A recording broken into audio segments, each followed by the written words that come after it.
Hi, it's Fran from Living Your Greatest Life.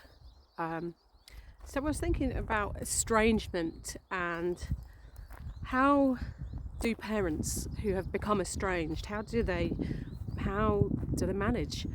I've used the word estrangement because obviously, there's a lot of words going on there. Targeted parent, being alienated. So I guess being estranged could mean that maybe you're getting some contact or no contact at all. So how do parents manage? What sort of things are useful for them to do? Because if you're like me and you've tried lots of things, it can become very difficult. I think a way that I've found really positive and helpful is I guess to just be mindful, really. Employ mindfulness. And I know it sounds a bit sort of soft and fluffy, but I actually believe it works, and I believe that it's helped me. It's certainly stopped me from going over the edge, and it's a healthy kind of practice anyway. So something which I think is useful. It may not be useful to you. It's just to be within sort of natural environments, really, and just really switch off, just unplug from all the kind of repetitive thoughts that you're having. Just unplug and allow yourself to be. And I think that's something that people in that kind of situation don't really do.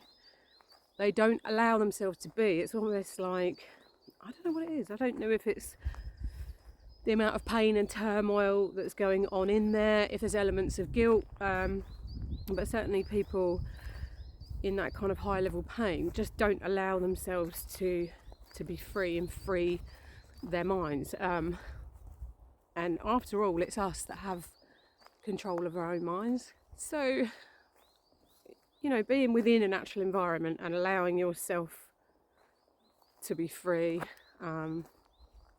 just sort of looking around you, being grounded, being in touch with something within a natural environment. I mean, I don't think there are many of us that don't enjoy a natural environment, whatever that looks like. And I know it sounds really simple, but I think that is kind of key to survival, really.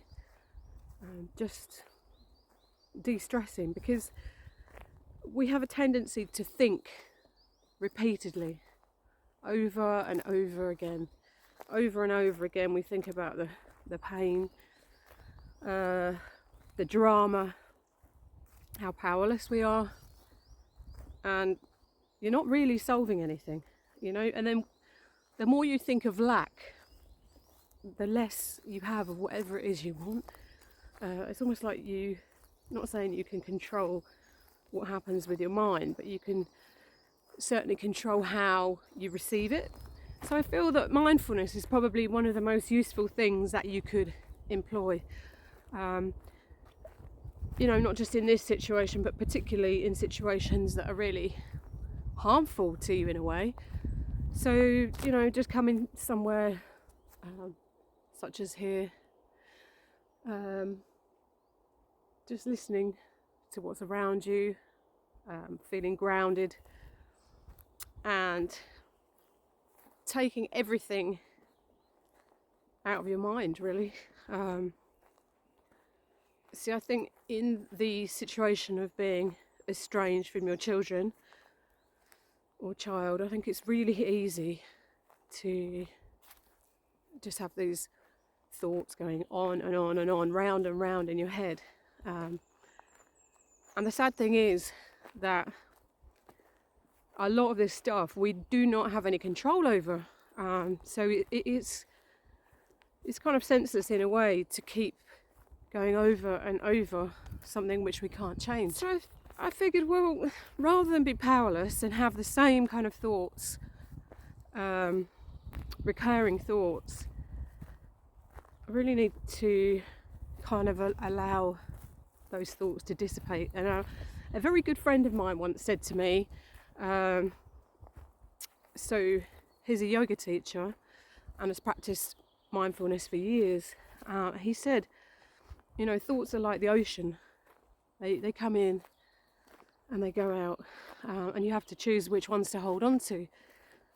And I never really understood it until I'd actually tried that, and I found it really useful. So from then on, that's what I did. Because you see, the thing is, like I've said in other videos, the toxic parent has taken away probably all the most important things to you, your children, your life, your self-respect, your money, whatever, really. So it's kind of a nice thing to not let them steal any more of your headspace. So yeah, I just think that it's kind of almost like therapy in a way. And there's a lot of people out there who can't afford to get therapy. So yeah, if it's something that you think you could do, just read up a bit about it and have a go. And just take yourself off to a natural environment. Don't be thinking about the things that you can't change. So I guess that could be at the beach, or it could be in a forest like this, or wherever you want really, wherever is kind of close to you, whatever makes you feel kind of at ease. And even in making this video, I felt like I was a little bit stressed before I came out, and that's kind of dissipated really. And I just realised that actually, you know, you do have an existence and you're very much here. So I think it's just helpful, rather than going over and over all this incredible amount of stuff that you're completely and utterly powerless over, and no amount of sleepless nights, no amount of tears, no amount of screaming, throwing yourself in a heap, not going to work, none of that's going to help. And sometimes you can be chucking loads of money at this situation and still nothing changes. So I don't know, it might not be for you, but I think it's a good start. So just try it. And I've left a book link in the description below if you're interested and you want to have a look. That might not be for you, but like I said, I can only suggest just try and have a look. And also I think, you know, since I've had my own online business, I think that's been pretty amazing. And if you want to check out that as well, there's a link down below. So if this is sort of something that's interesting to you, then yeah, like and subscribe and keep watching for my videos, and I'll see you in the next one. Alright, bye.